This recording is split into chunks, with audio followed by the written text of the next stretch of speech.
reminder. World AIDS Day is today, December 1st. There will be free HIV testing at the James Williams State Service Center and Riverwalk State Service Center from 8 a.m. to 4 p.m. today. There will be giveaways while supplies last. The James Williams State Service Center is located at 805 River Road in Dover. The Riverwalk State Service Center is located at 253 Northeast Front Street in Milford.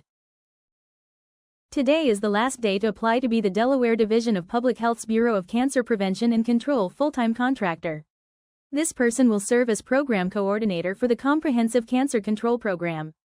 This role is essential in supporting statewide cancer control efforts through program planning, data analysis, community outreach, coalition building, and evaluation.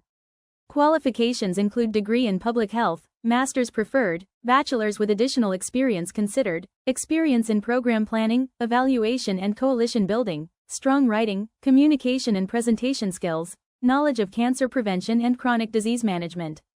Residency in Delaware with a valid driver's license and reliable transportation.